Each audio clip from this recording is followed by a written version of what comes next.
Kevin Conroy was the voice of Batman in the Batman animated series from the 90s and continued to voice the character in the Justice League series, Batman Beyond, video games, animated movies, and many other forms of Batman media.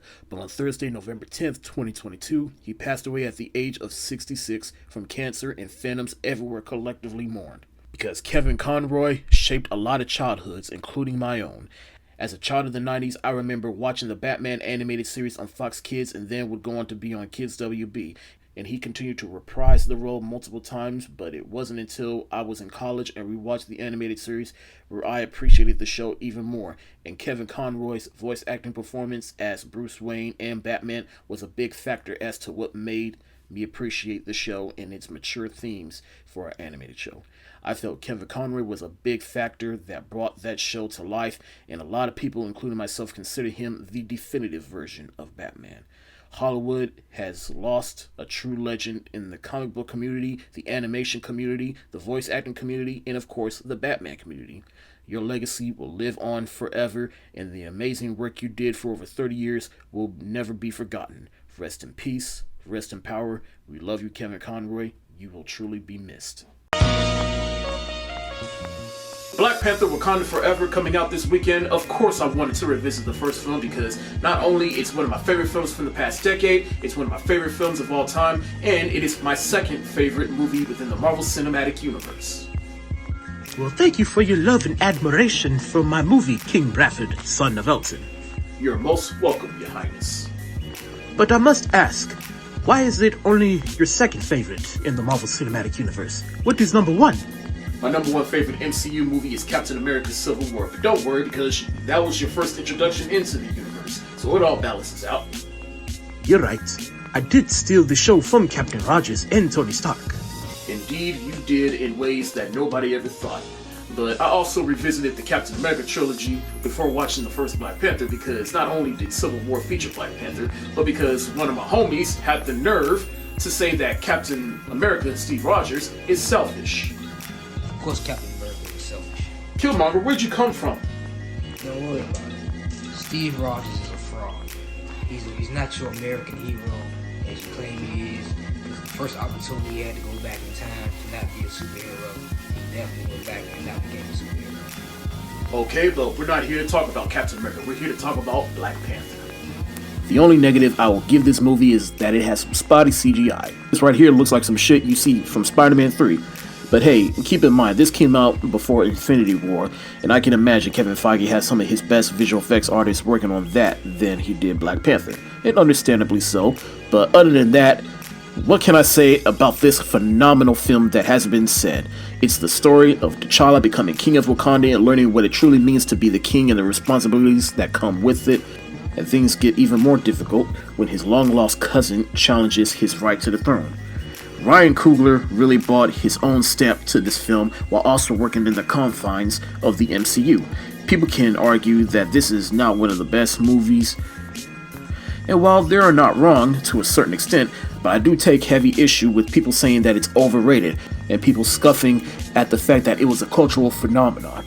Because it was. It showed that a superhero movie with an all mostly black cast and crew can tell a compelling story in an entertaining movie while also making all the money in the world. That is the significance of this film. Rest in peace, Chadwick Boseman. Michael B. Jordan as Killmonger may be second to Thanos as far as MCU villains go, but he is still without a doubt one of the best because, like Thanos, you low-key agree with him, you sympathize with him. The supporting cast from Lupita Nyong'o, Denai Guerrera, Letitia Wright, Angela Bassett, Sterling K. Brown, Forrest Whitaker, Daniel Kaluuya, Winston Duke.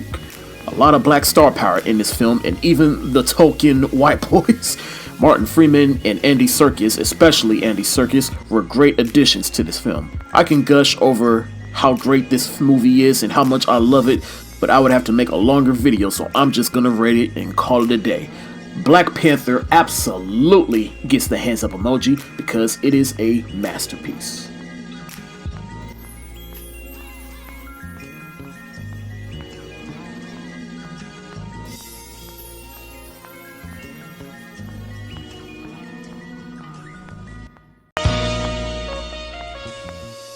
Black Panther Wakanda Forever was my most anticipated movie of 2022 for a number of reasons.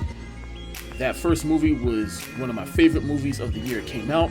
Ryan Coogler returns to direct, and he is one of my favorite working modern-day filmmakers. Between Fruitvale Station, Creed, and the first Black Panther, he has yet to make a bad movie.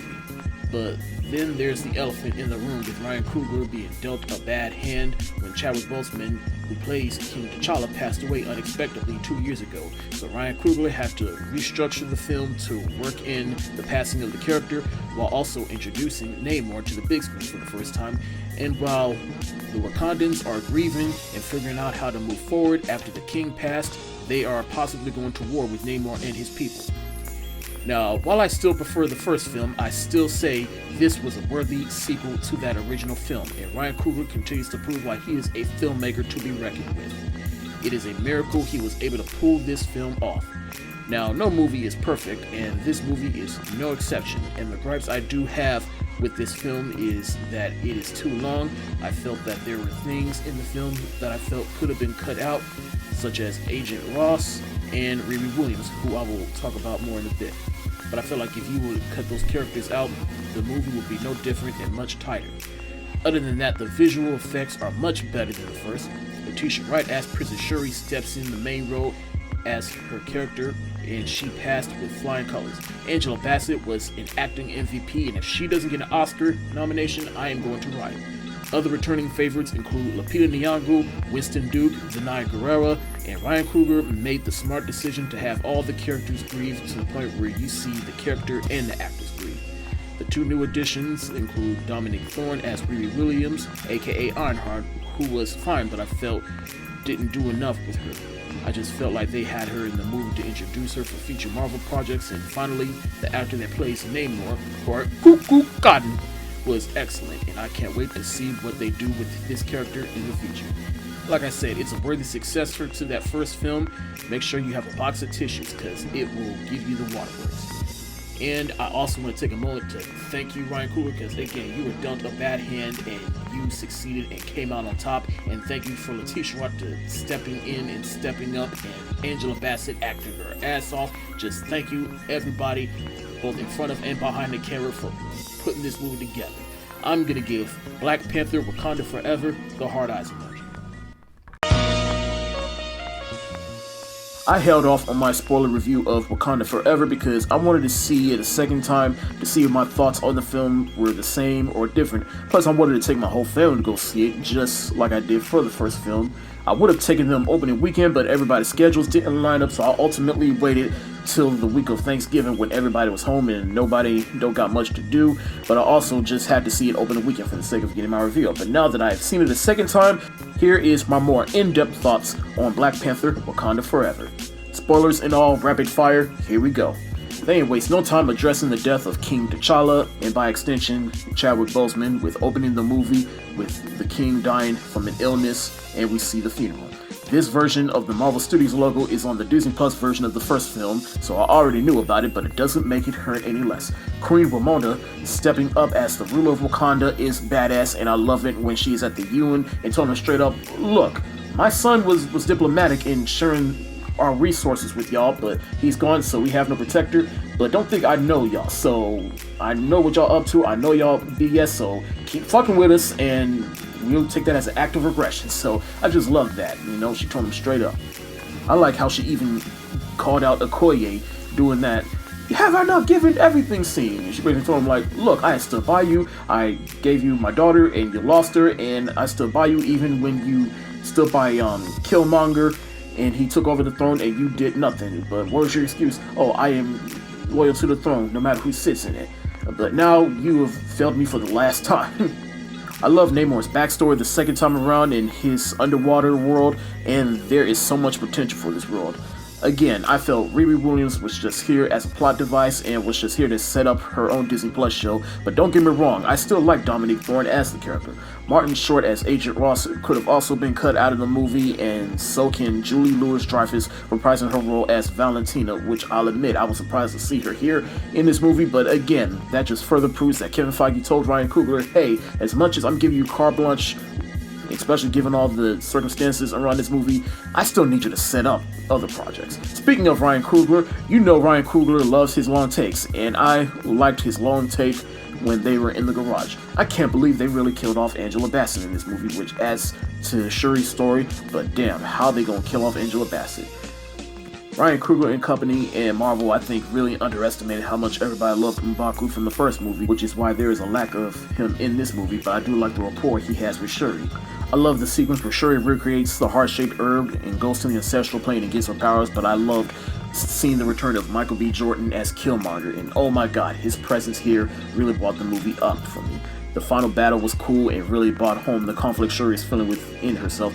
Is she gonna be noble, or is she gonna act on vengeance? But the end where she burns her funeral clothes and finally continues in her mourn over her brother, it was just so sad. But then the mid-credit scene where it is revealed that Nakia had a child with T'Challa, therefore making Shuri an aunt, which means the legacy of T'Challa continues, and we have another potential new member of the Young Avengers that Marvel is seemingly setting up. And also, every time Lupita Nyong'o came on screen, I just couldn't stop simping over her in my head. Good lord, that is a beautiful woman. Anyways, I gave Black Panther Wakanda Forever the heart eyes emoji, and I am sticking to that rating. Selena Gomez, My Mind in Me, was released on Apple Plus over the weekend, and I wanted to check it out because I'll admit, I had a crush on Selena Gomez for like 10 years and still do at times. And I remember when she dated Justin Bieber, I was a little jealous and bitter, but regardless of my immature thoughts about the whole situation aside, I was still curious because to say that Selena Gomez had been a tabloid subject for numerous occasions over the years, from her Disney days to her highly publicized relationship with Justin Bieber, to her music and movies, and her physical and mental health, which Selena Gomez is a huge advocate for. And I admire her for that.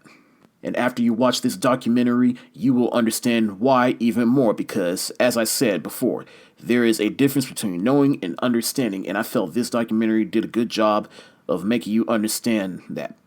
Between working since she was 8 years old and all her tabloid BS, you see how it takes a toll on her mentally.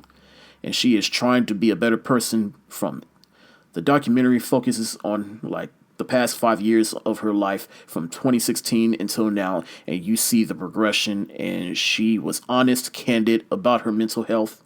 If you are a fan of Selena Gomez, I highly recommend this documentary. I know it's easy to think celebrities got it good, but one thing I always tell myself is that celebrities are still human beings at the end of the day, no matter how much fame and wealth they got. And this documentary illustrates that perfectly for me. I'm going to give Selena Gomez, My Mind in Me, the thumbs up emoji. Weird the Al Yankovic Story is a biographical parody of parody singer Weird Al Yankovic, and it was produced by Roku and Funny or Die, interestingly enough. Now, to lay the groundwork on how I feel about the singer personally, his song White and Nerdy, which is a parody of Riding Dirty by Chameleonaire, was my introduction to the singer, even though he had been around years prior to making that song. I remember hearing this song back in high school and went back and listened to some of his other parodies, such as the 2 Michael Jackson parodies he did, Amish Paradise, Trapped in the Drive-Thru, and so many others. But long story short, he may not be one of my favorite artists, but I do get a kick out of him parodying popular songs, and he is without a doubt one of the best when it comes to making parodies. So I was interested in hearing about his life in this film, but what I was not expecting, admittedly, was it is a biographical parody, which is on brand for the artist, because one thing that a good biographical film should do is consider who the subject is and just run with it. This turned out to be one of the funniest movies of the year. Daniel Radcliffe is convincing as the iconic artist. Evan Rachel Wood plays a parody version of Madonna, and what they do with her was hilarious. This is one of the most unique movies I have seen this year, and I will admit I really thought this was a serious biographical film halfway through. But regardless, I'm gonna give Weird the Al Yankovic Story the thumbs up emoji. Weird the Al Yankovic Story is a biographical parody of parody singer Weird Al Yankovic, and it was produced by Roku and Funny or Die, interestingly enough. Now, to lay the groundwork on how I feel about the singer personally, his song White and Nerdy, which is a parody of Riding Dirty by Chameleonaire was my introduction to the singer, even though he had been around years prior to making that song. I remember hearing the song back in high school and went back and listened to some of his other parodies, such as the 2 Michael Jackson parodies he did, Amish Paradise, Trapped in the Drive-Thru, and so many others. But long story short, he may not be one of my favorite artists, but I do get a kick out of him parodying popular songs, and he is without a doubt one of the best when it comes to making parodies. So I was interested in hearing about his life in this film, but what I was not expecting, admittedly, was it is a biographical parody, which is on brand for the artist, because one thing that a good biographical film should do is consider who the subject is and just run with it. This turned out to be one of the funniest movies of the year. Daniel Radcliffe is convincing as the iconic artist. Evan Rachel Wood plays a parody version of Madonna, and what they do with her was hilarious. This is one of the most unique movies I have seen this year, and I will admit I really thought this was a serious biographical film halfway through. But regardless, I'm gonna give Weird the Al Yankovic story the thumbs up emoji. I recently rewatched the Friday trilogy because of the 20th anniversary of Friday After Next, so I said, why don't I just rewatch the trilogy, because I hadn't seen any of them in a long time, and I wanted to see how I feel about these movies with adult eyes, and I appreciate each of them more as an adult, because they are basically a slice of life type movies. The first movie is my favorite, but the other two I'd say are still funny, but the first film, while it was funny and iconic, it still had heart, particularly when it came to John Witherspoon's character, and you know which scene I'm talking about. Rest in peace, John Witherspoon, and speaking of which, it was also a little bittersweet watching actors who are no longer with us, like Bernie Mac, John Witherspoon, and Tiny Lester. Rest in paradise to all three of them. But they made their characters iconic. Ice Cube, whether he is paired with Chris Tucker or Mike Epps, made this one of his top well-known characters. Ice Cube's writing with DJ Pooh was smart and clever. Ice Cube had the idea to show that there is a lighter side to living in the hood, and I'd say he passed with flying colors. The thing I appreciate most about these movies is that, and by extension appreciate Ice Cube for, was launching careers through these movies such as Chris Tucker, Mike Epps, Anna Maria Hornsford, Michael Clark Duncan, Tamala Jones, Clifton Powell, Terry Crews, Cat Williams, Ricky Smiley, and of course, as I mentioned earlier, Bernie Mac, John Witherspoon, and Tiny Lester. Neither one of these movies are bad, in my opinion, and are always a joy to revisit anytime because of the characters, the scenarios, and memorable lines. I'll even say that this is up there with trilogies where not one of them is bad. I mean, if you make a movie so iconic that people still talk about to this day, that people make memes out of them, they deserve their place in pop culture. I give Friday the hands up emoji because it is a masterpiece. I give Next Friday the hard eyes emoji, and I give Friday After Next the hard eyes emoji.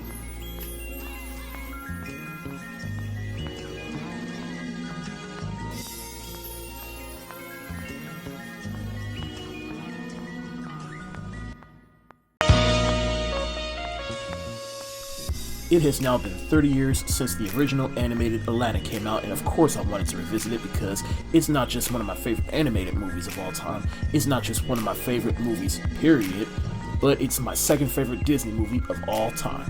Well, gee, thanks, Bankfold. I really appreciate that, but if my movie is number 2, then what is your number 1 favorite Disney movie of all time?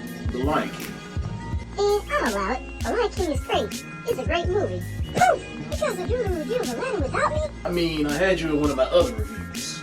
I know, but I'm what people think about when they talk about Aladdin. Of course they do. You are a Disney icon, and I will explain why if you will let me get to my review. Okay, fine, but one more question. I know you get excited every time you watch and review a movie from the Disney Renaissance. Yes, I have. I reviewed Beauty and the Beast last year for its 30th anniversary, and now I'm reviewing Aladdin for its 30th anniversary, but I didn't get a chance to review The Little Mermaid yet. But since the live-action version of that comes out next year, that gives me a window to review it. But what about The Rescuers Down Under? Yeah, I've never seen Rescuers Down Under, or The Rescuers, which is the first one. I should probably get on that at some point. This is yet another one of those films where I'm like, what can I say about this film that hasn't been said? It's one of the best. It's the story about a street rat named Aladdin, where he falls in love with a princess and he comes across a genie that grants him 3 wishes and he uses one of them to become a prince. I watched this movie a lot as a child. I wore that VHS tape out and still have it to this day, as you can see. But hey, that's a testament to how much this film has stood the test of time. Between the animation that still looks good, the wonderful music that is iconic in itself, every time I rewatch this movie I always find something new to appreciate, like how tightly written the story and script is. And the voice acting, particularly Robin Williams, rest in peace. He set a precedent for voice acting because it was uncommon for A-list celebrities to voice an animated character in a movie. Nowadays, studios will pay an A-list celebrity millions of dollars just to sit in a recording booth and sleepwalk their way to an easy paycheck. And you may have some that measured up over the years, like Eddie Murphy, Mike Myers, Josh Gad, and literally anybody that has been in a Pixar movie. But it all started with Robin Williams. This movie is iconic for a lot of reasons that I could gush about all day, but like I said in my Black Panther review, it would take a longer video, so yeah, of course, Aladdin absolutely gets the hands up emoji because it is indeed a masterpiece. It has been 20 years since 8 Mile came out, and of course I had to talk about it because it is among some of my favorite movies of all time. It's not one of my favorite rappers of all time, and it's just an all-around great movie. The only acting role that people mostly remember me for in terms of movies. Oh, hey Eminem, I mean Slim Shady, I'm sorry, Marshall. God, I mean, B Rabbit. It's okay, man. You can call me M, Slim, or Marshall. Just don't call me B Rabbit. Okay, Jimmy. Hey! I mean, the box that I got you out of is 8 Mile, so technically you're not Eminem from a certain point of view. I don't care in this universe. It looks like me, so I'm going by Eminem. Now shut up and talk about the movie. Okay, geez, just chill. Now you Slim Shady. That's the point. So 8 Mile is loosely based on the life of Eminem, in which this is one of those slice of life type movies where we see B Rabbit struggle to prove that he is a great rapper while also falling on hard times as a man that he has to go back to live with his mother, has a dead-end job, and everybody is giving him shit because he choked at his first rap battle. This is one of those films that is just well made and well acted, well written, and Eminem, for a role that he is predominantly known for, kills it here, both as an actor and a rapper, right down to his most iconic song that earned him an Oscar and has been on many workout playlists for 2 decades. Director Curtis Hanson really brought some substance to this film by really showcasing the atmosphere of Detroit in the early 90s, which made the film that much more authentic. Eminem isn't the only one carrying this film. We also got Kim Basinger as his mother, Mekhi Phifer as his best friend, Brittany Murphy as B Rabbit's love interest, R.I.P., Anthony Mackie as Papa Doc, or Clarence. I mean, who would have thought this guy would be an Avenger 20 years ago? That's so crazy. But of course, the music and rap battles are the highlights of this movie, especially the final rap battle. Everything B Rabbit went through in this film was all leading up to this final battle. That when he wins, it is all worth it, and you are just cheering for him. This film, to me, aged like fine wine, and anytime it comes on, I can't help but watch it because it was a staple of my youth. I'm gonna give 8 Mile the hands up emoji because it is a masterpiece. Wreck-It Ralph is now celebrating 10 years, and it is, in my opinion, one of the best animated movies from the past decade, and it's one of my favorite films from the past decade. Wow, you really like my movie? Yes, this movie came out when I was in college, and was the movie that kind of got me out of my anti-animation phase. Gee, thank you. Even though it's really just Toy Story with video games. True, but still managed to tell a fun and meaningful story. So meaningful that I'm the best video game movie? And don't really consider you a video game movie, but are you the best movie with a video game plot? Of course. Fair enough. I'm gonna wreck it. So Wreck-It Ralph is a fictional video game character that is tired of being the bad guy of his own game, Fix-It Felix Jr. And so he goes on a quest that ultimately leads him to Sugar Rush, where he meets Vanellope, and the two go on a journey where the two try to solidify their positions as video game characters, but Ralph himself realizes what the whole theme of this movie is all about, which is just because you're a bad guy doesn't mean you're a bad guy. Aside from that message and the obvious comparison to Toy Story, what sets it apart from Toy Story is how tightly written the script is, which is one of the things I rediscovered as I rewatched this movie. Some of the best films are the ones where you get something new every time you watch it, and it has replay value, and I get replay value every time I watch this modern masterpiece. And I really mean it. It is a modern masterpiece. From its themes, the animation, which still holds up 10 years later, and even then Disney was really starting to refine their hand at computer animation. And of course, I gotta talk about the voice cast, such as John C. Reilly as the title character. He fits this role perfectly, as well as Sarah Silverman playing Vanellope, who is annoying, but once her story progresses, you understand where she's coming from, and you are just rooting for her. And Sarah Silverman portrayed that excellently. There is also Jack McBrayer as Fix-It Felix Jr., Jane Lynch as Sergeant Calhoun. For a movie that goes to only 3 different worlds, it's amazing that the script came out the way it did, and I love this movie to death. Like I said, this movie got me out of my anti-animation phase, and I am forever thankful for this movie. For that, a happy Thanksgiving. So, I'm gonna give Wreck-It Ralph the hands up emoji because it is a masterpiece. The final season of Atlanta just wrapped, and though it may not be my favorite season, it still managed to end the show on a good note. It wrapped up any loose ends, particularly between Earn and Van. We see some revelations about Earn, particularly in the episode where he goes to therapy. My 2 favorite episodes from the season is the episode where Van takes her daughter to an audition for a role on a TV show on a studio lot that resembles Tyler Perry Studios. The making of the Goofy movie episode, which was my favorite of the season. I love the anthology episodes, which was my favorite aspect of season 3, and the last episode, which I felt was a perfect way to end the show on a good note. All the self-contained episodes, like the Paperboy episodes and the episode where Earn takes Van and Lottie camping, was a fun and introspective episode. The show as a whole I loved more and more with each season because of the anthology episodes, how Afro-surreal it was, and the performances between Donald Glover, Zazie Beetz, Lakeith Stanfield, Brian Tyree Henry. The show took me to church every week because I could not wait to see what they would do next. It has some great ideas and food for thought about the Black experience. Plus, it managed to launch the careers of some of the main actors. As for Donald Glover himself, he continues to prove why he is a talented force to be reckoned with, and I can't wait to see what he does next. I'm gonna give Atlanta Season 4 the hard eyes emoji.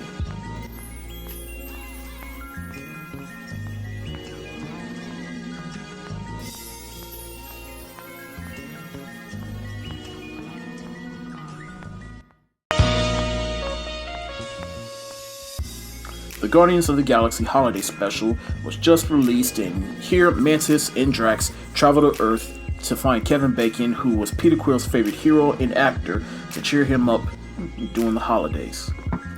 Now, I will admit, I was a little worried that Kevin Feige and company really wasted a lot of money and resources just to have Dave Bautista and Palm Clementov dick around Hollywood and fuck around with Kevin Bacon. But then the second half of the special really brought it all home and really started to lean into the spirit of Christmas, even right down to the reveal between Peter and Mantis that I will not spoil, but when you see it, it will hit you in the feels. The music was pretty sweet. I can't wait to add it to my Christmas playlist. James Gunn really showed that he still has it with these characters, and between the Guardians of the Galaxy appearing in Thor: Love and Thunder, all the Groot shorts, and this special, Marvel really is working to get us reacquainted with the Guardians of the Galaxy, since Guardians of the Galaxy Volume 3 comes out next year. As far as these Marvel specials go, I'd say they are off to a great start and do a good job at adding some new elements to the universe. In at times unique ways, this special did a good job of adding to the Guardians of the Galaxy lore while also keeping the spirit of the Guardians franchise. I'm gonna give the Guardians of the Galaxy Holiday Special the hard eyes emoji. Andor is the newest Star Wars show on Disney Plus, and it just wrapped. This series follows Cassian Andor, who was a character in Rogue One, a Star Wars story, and on this show, we follow Andor through his life before the events of Rogue One. We see his early years and how he was motivated to join the rebellion, and how he adopted the ruthless things he did for the rebellion in order to succeed. This show was directed by Tony Gilroy, who wanted to make a more mature Star Wars show that more older Star Wars fans would appreciate, and on this show we see the grittiness and despair the Empire has inflicted on the galaxy. On paper, all that sounds interesting, and the more rational Star Wars fans seem to appreciate this show, or at least half of them do, but for me, I felt this show was just too slow. It had pacing issues, just took a really long time to really get going, let alone get through. This show was a chore to get through for me, but hey, you might feel different. I mean, this show came out on the same day as Mighty Ducks Game Changers, and how was I more excited to watch that show every week than a Star Wars show? Now, to be fair, I am not saying this show was bad. Clearly, Tony Gilroy wanted to put some production value into the show, from the production design, the writing, and even the performances, such as Diego Luna, who reprises his role as the title character. Aunt Petunia herself, Fiona Shaw, plays the woman who raised Andor, and I like the relationship between the two. Andrea Ojona plays his sister, and forgive me for being a simp, in all due respect to all the other actresses that has been within this franchise, but to me, she is the best looking one in my opinion. But misogyny aside, she did add to Andor's backstory and act as one of the people we follow into how the Empire has really did a number on the galaxy. Stellan Skarsgård does act as a good mentor to Cassian Andor. And all that said, I give Lucasfilm and company credit for giving us a Star Wars show that is more mature and doesn't follow the same characters we have been following for decades, but I don't see myself watching this show ever again, and if there's a season 2, I'm not going to be excited for it.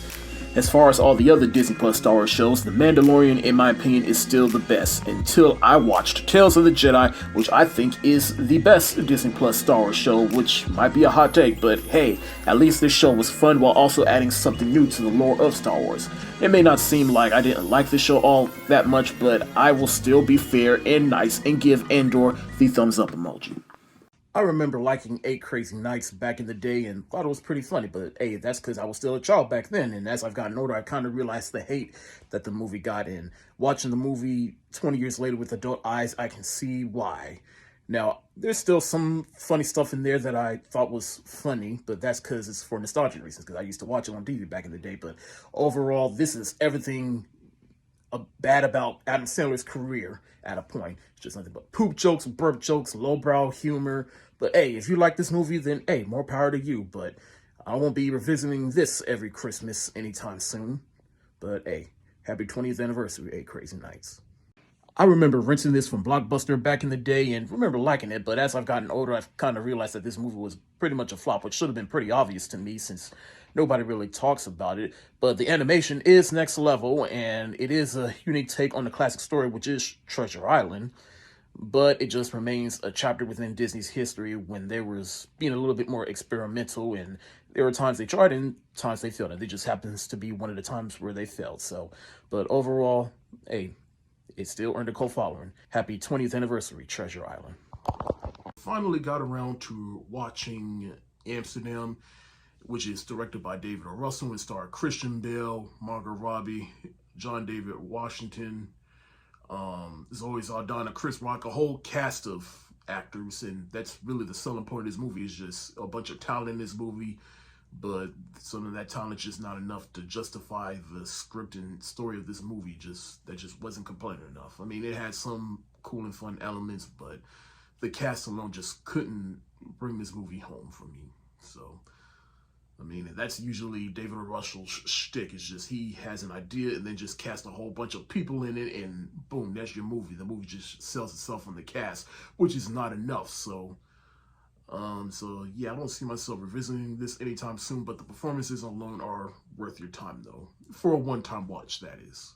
10 years since Flight came out, and this is one of my favorite Denzel performances, and I think a very underrated Denzel and Robert Zemeckis film. Because, like, while there is the spectacle of the plane crashing and Denzel's character flying the plane safely to the point where there's survivors all except for 6 people, but what it really is a character study about a man struggling with his alcohol and drug addiction, and now he's just put into this situation where either he's going to have to finally confront it or just continue to do what he does, and his morality is put into question. And the performances, the side performances between Kelly Riley, John Goodman, Bruce Greenwood, and Don Cheadle, I felt they all added to the story. But of course, the crown jewel of this movie is Denzel. He really makes you believe that he was an alcoholic and a pilot that's really struggling, and now he's put into this situation where his morality is put into question. It's just grateful. If you have not seen this film, just go see it. It's excellent. So yeah, happy 10-year anniversary, Flight. So after I revisited Wreck-It Ralph, I felt motivated to revisit its sequel, Ralph Breaks the Internet, which is a lot better than people, I think, gave it credit for. And it is Granted, it's not better than the first, but it's still a worthy sequel.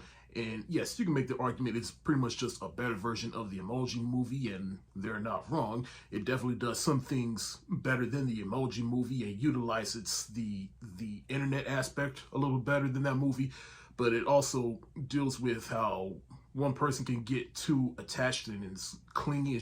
It tackles themes that I didn't expect for this movie to do. So I highly recommend you rewatch Ralph Breaks the Internet. It's good. Trust me, it's worth your time.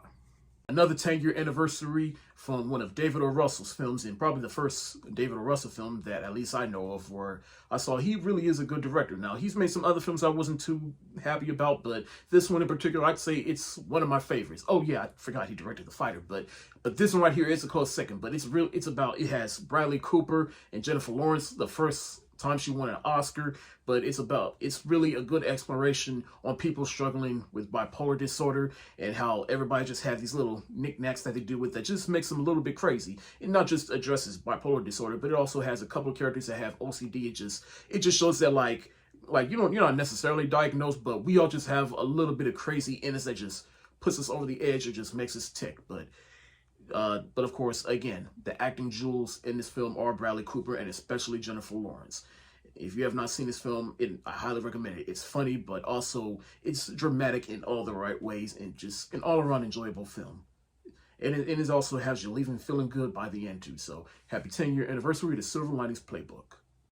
I finally got a chance to watch Smile, which is a movie that everybody's been raving about, but I didn't get a chance to see it in the theater because I had other things to deal with and other movies I'd rather go see than this, or at least go spend my money on. But I finally watched Smile, and this was actually a pretty good film. I like psychological horror, and I feel like this was a good movie that deals with people that's struggling with trauma and how that can manifest into something just scary. And Sosie Bacon, who I didn't know was the daughter of Kevin Bacon and Kara Sedgwick, and she's a talent to be reckoned with. She was good in this film as well as Jessie T. Usher, and this movie is also scary in all the right ways.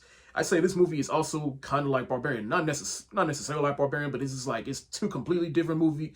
It's two horror movies that came out of nowhere and took the whole world by storm. While Barbarian was a little bit more bizarre, but Smile was just a little bit more straightforward, and I kind of prefer Barbarian, but Smile is still a good, solid psychological horror film, so I highly recommend this one, if you haven't seen it, that is, by now.